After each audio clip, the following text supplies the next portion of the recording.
عاملين ايه؟ النهارده هنتكلم عن شات جي بي تي وايه الحاجات او الهيدن تولز اللي جوه شات جي بي تي محدش يعرفها او مش واخدين بالنا منها.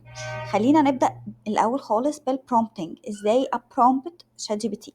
في عندنا ال one shot او ان انت تقول اللي انت عايزه دايركت، يعني مثلا create me marketing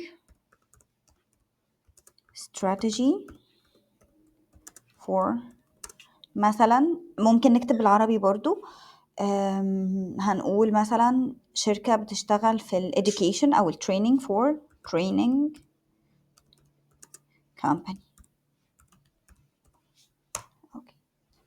كده هو هيجيب لي حاجات عامة جدا وجنرال، ما فيهاش حاجة معينة أو مش ثابتة. هي يعني مثلا لو بصينا هيقولك حاجات مش tailored أو مش متفصلة على البيزنس اللي انت بتعمله أصلا أو بتترجته. خلينا نمشيها كده واحدة واحدة. جايب حاجات كتيرة جدا مش concise، مش محددة بناء على اللي أنا بعمله بالظبط أو أنا محتاج ايه. طيب أنا دلوقتي جربت ال one shot أو الحاجة الصغيرة خالص دي، إن أنا شفت النتائج بتاعتها. خلينا نجرب مع بعض دلوقتي حاجة تانية خالص. هنقول you are business developer. لازم نقوله البيرسونا اللي هو هيشتغلها أو هيتقمصها. نسيت ال developer. ماشي. and your company field is education. انت and training. الشركة اللي انت بتشتغل فيها بتشتغل في التعليم والتدريبات. ماشي. you need to create market strategy. اوكي. our persona بقى، هنكتب دلوقتي البيرسونا بتاعتنا. your persona اللي هو الناس اللي احنا بنستهدفهم. ماشي. students and graduates، الناس اللي هم اصلا خريجين او لسه بيدرسوا. ماشي. between، سنهم ما بين students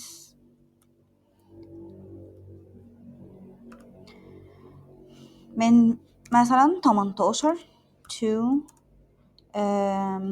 30. اوكي تمام. يبقى انا كده قلت له البيرسونا بتاعته اللي هي البيزنس ديفلوبر.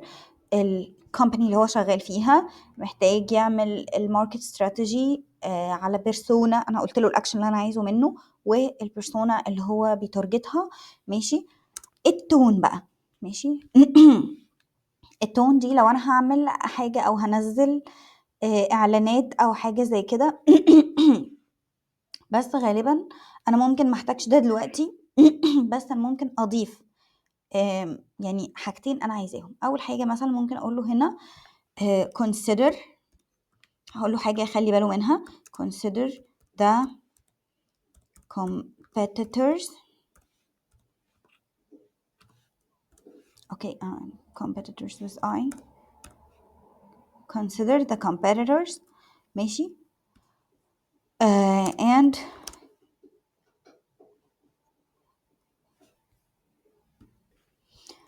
هنقول بقى use، ماشي، professional. هنا التون اللي هو هيتكلم بيها professional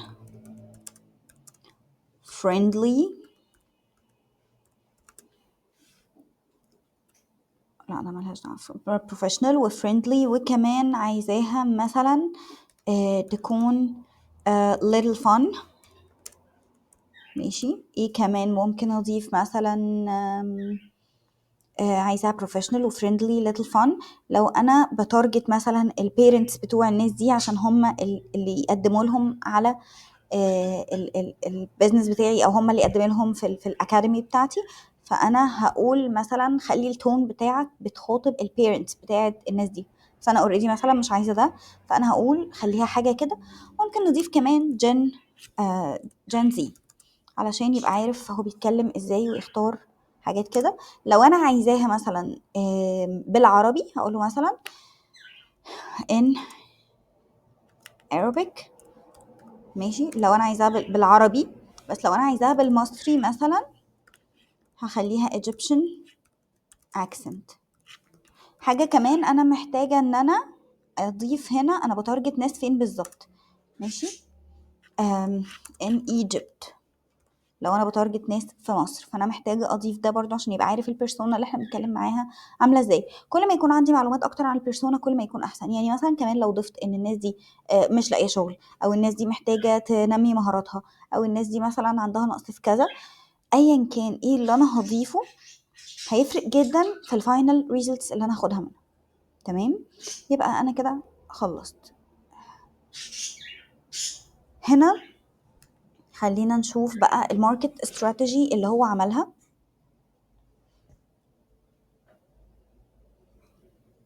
اول حاجه عمل لك الرياليتي تشيك، المنافسه، وجين زي بقى ذكي، وكتب لك البيرسونا بتاعتك، الفئه العمريه، طلاب مش عارفه ايه، اتخرجت مش عارف مش فاهم ابدا منين، كورسات مش عارفه ايه، واستخدم حاجات لطيفه. لو انا عايزاه يتجنب الاخطاء بتاعه الاي اي هقول له avoid AI mistakes or avoid to be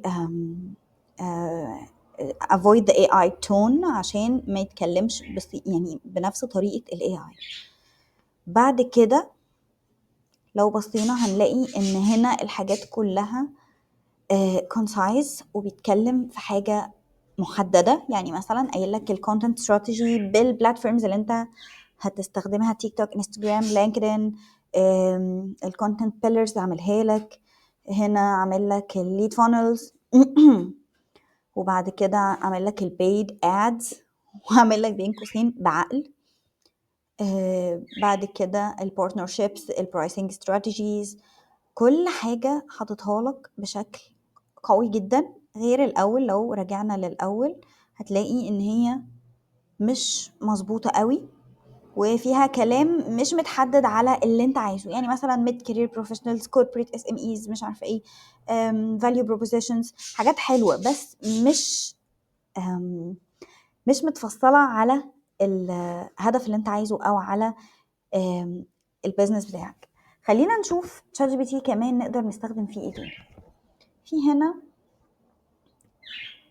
عندنا التولز بتاعت تشات جي بي تي هنا في اكسبلور. حاجة فيهم حلوة جدا اللي هي البيرسونال براندنج اهي. اوكي، لو انا عايز اعمل بيرسونال براندنج، ماشي، بدخل على البيرسونال براند جي بي تي ده، وبعد كده بكتب هنا بالظبط انا محتاج ايه. خلينا نقفل السايد بانل هنا، نكتب هنا بالظبط انا محتاج ايه. مثلا هقول am back end developer، ماشي. هنقول مثلا عشان انا في friend of mine عنده الايش اللي انا هتكلم فيها دي مش هينفع انه يفتح لينكدين اكاونت عشان حاجات ليها علاقة بال geographical issues، ماشي. ف I need to create personal branding strategy to offer my services. اوكي تمام.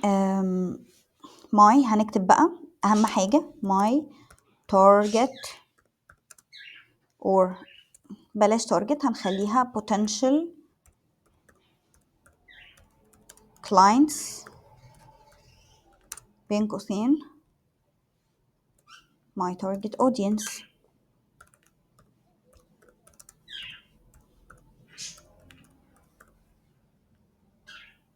ماشي. هنقول SMEs اللي هي small و medium enterprises، الشركات المتوسطة وصغيرة، and business owners.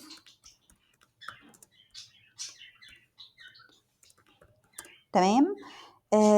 او مثلا حد عايز ان هو يستارت مثلا شغل، هنقول startups and startups. اوكي. طيب انا كده حددت له انا انا مين، عايز اعمل ايه، والاودينسز بتوعي او البوتنشال كلاينتس والتارجتد اودينس هم كذا وكذا وكذا. تمام. هقول avoid مثلا LinkedIn، وهنزل لتحت هقول the tone should be expert، إن حد متخصص بيتكلم، professional، يبقى expert و professional. عايزة ايه كمان؟ حد تاني friendly، يعني أكون قريب من الناس عشان ما يحسوش إن أنا يعني حد بعيد، لا أنا قريب منك وعارف أنت عايز ايه. هقول كمان إن هو محتاج add the pain points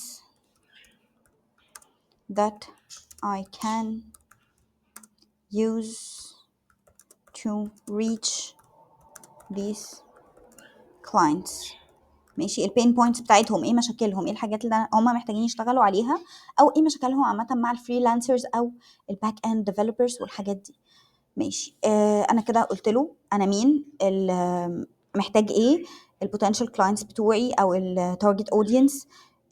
كمان قلت له افويد ايه، والتون بتاعته تبقى ايه، وايه كمان حاجه انا عايزها، وهحط حاجه كمان ask me if anything need clarification. اسألني لو في اي حاجه محتاجه ان انا اوضحها. الصياغه دي او لما اقول له الحاجه بالطريقه دي بتخليه محدد اكتر وعارف هو بيعمل ايه، وبيدور لك بالظبط على الحاجات اللي هتليق عليك. هنا بقى عمل لك بالظبط، بيقول لك you can picture your personal brand as a tree، ان هي شجره. الفاونديشن بتاعك الكور values اللي هي الروتس دي، البرنسبلز that guide how you work with clients، انت ازاي بتعامل مع الكلاينتس بتوعك. تمام. بعد كده the branches الفروع، الكونتنت pillars دي المين ثيم اللي انت هتتعرف بناء عليها. بعد كده الليفز اللي هي الورق بتاع الشجره، دي التوبيك والسبيسيفيك بروبلم اللي انت هتتكلم عنها وهتحلها. تمام. ندخل هنا بيقولك بقى ايه، انت هنا دول اللي انت المفروض بتارجتهم. ماشي. التون بتاعك هو عاد اللي قلناه فوق بس بشكل اكثر دقة واحسن كتير، يعني حاجة accurate اكتر. هنا بقى الكور values بتاعتك، انت محتاج ان انت تكون عندك reliability clarity efficiency security و stability partnership. ماشي. فانت هنحط الحاجات دي كلها جوه الفاليوز بتاعتنا، الروتس بتاعتنا، جذوري اللي انا هحتاج ان انا اثبتها كويس جدا عشان الكلاينت يبقى عارف هو بيتعامل مع مين. بعد كده هندخل في الترانك، البيرسونال براند ستيتمنت، حاجه ممكن سامبل بزنس اورينتد. تمام. اللي هي دي. تاني حاجه البين بوينت، انا بختار نقطه ضعفك فين وبدوس عليها. وحقيقي انا بشوف ان الطريقه دي يعني في بعض المجالات انجح كتير. تالت حاجة عندنا هنا بارتنرشيب والحاجات اللي ليها علاقة بان انا بعمل معاك اسمها ايه، بارتنرشيب عامة، يعني بعمل معاك بارتنرشيب وبنشتغل سوا. بس انا بشوف ان البين بوينت دريفن احسن في بعض المجالات. لو احنا هنتكلم هنا على your client pain point ال very important بقى operational pain points وملخصها لك البيزنس وملخصها لك. ماشي. بعد كده هيقول لك بقى البرانشز بتاعتك الفروع بتاعتك باك اند stability. ماشي. دي اول حاجه انت هتركز عليها. تاني حاجه السكالابيلتي والاركتكتشر فور اس ام ايز. بعد كده السكيورتي. رابع حاجه الديفلوبر بزنس كوميونيكيشن. عندك هنا بيقول لك تبدا منين او ابدا ابيلد منين البراند بتاعتي. وحاجه نون لينكدين استراتيجي، بس لو انا عايز لينكدين استراتيجي برضو يقدر يعمل ده، بس انا استعنت بحاجه انا اوريدي عارفاها. ماشي. هنا هنقول since your clients avoid LinkedIn. هي مش clients، هو انا اللي avoided، بس it's okay. في كل الحالات هو الهدف واحد. هنختار مثلا ان احنا نعمل ويب سايت او لاندنج بيج، دي must have في المجال ده. تويتر. ماشي. يوتيوب دي optional but powerful. هو actually فعلا يوتيوب powerful جدا. الكوميونيتيز انا محتاج ان انا ادخل في كل الكوميونيتيز اللي ليها علاقه بالحاجات بتاعتي. ممكن كمان اطلب منه ان هو يقول لي ايه اكتر كوميونيتيز اقدر ادخلها وهتفيدني جدا في المجال ده. هنا بقى هيقول لك التون والفويس جايد لاينز بتاعتك. هنا عايزني اجاوب له على الاسئله دي علشان اكمل. فانا هقول مثلا انا مش عارفه بالظبط، بس هقول ان انا شاطره في دول التلاتة دول. اوكي. هجاوب هنا هقول 1. ماشي. عايزه اقول لكم بنزل تحت، دي حاجه لسه اتعلمها جديد من حد كان معايا في السيشن. شيفت انتر دي معلومه جديده. المهم تاني حاجه preferred client type. هنقول growing SMEs مثلا علشان whatever، بس انا بقول كده يعني. 3 هنختار احنا ممكن نختار التلاتة على فكرة، يعني ممكن اختار التلاتة دول احطهم مع بعض. ممكن نحط دي كمان كده جنبها. 3 هنا how you want to sell freelance long term. انا ممكن اختار برضو 2 دول، عايز ناس اشتغل معاهم long term وفريلانس في نفس الوقت. اوكي. هنعمل كده. بعد كده رقم 4 where you feel most comfortable. ماشي. أنا بكون مرتاح أكتر في إيه؟ writing short terms مش عارفة إيه. هقول إن أنا بكون مرتاح أكتر وأنا بكتب. لو حد مثلا هنقول إن الشخص ده خجول شوية، مش بيحب يظهر قدام الكاميرا، مش بيعرف يسجل، فلا أنا بحب أكتب، يعني ممكن أكتب بوستس بس مش ممكن أعمل كده. ماشي. هنا important بقى separate document write freely. ماشي. دي حاجة كده step ليك أنت. اوكي. انا حليت الاسئله او رديت على الاسئله اللي هو طلبها مني as I asked before. ماشي. هنا بقى عمل لي الحاجات بشكل زي ما قلت concise و tailored اكتر على اللي انا عايزه. الفيرجن دي primary، دي short، ودي الريتينر. عامل لك الكور بين بوينتس اللي انت هتستخدمها، البيزنس ليفل بين، الايموشنال تريجرز، الكونتنت بيلرز. ماشي. ممكن بعد ما يخلص الحاجات دي اقول له يعني يعمل لي 10 examples او 10 امثله على بوستس انا اقدر اعملها. كتب لي كل حاجه وعمل لي كل حاجه، ده اقدر اطبقه على ايا كان انا بشتغل ايه. لو انا مش عايز افريلانس على فريلانسر بلاتفورم، انا عاوز ان انا الكلاينتس هم اللي يجوا لي لحد عندي، فانا بعمل ده. انا بماركت لنفسي، بعمل لنفسي بيرسونال براندنج، اخلي الكلاينت هو اللي يجي لي، مش انا اللي ادور عليه ومش انا اللي اروح. تمام. انا خلصت ده. ممكن هنا اقول له write me 10 posts. هقول له use the pain points make me the perfect candidate.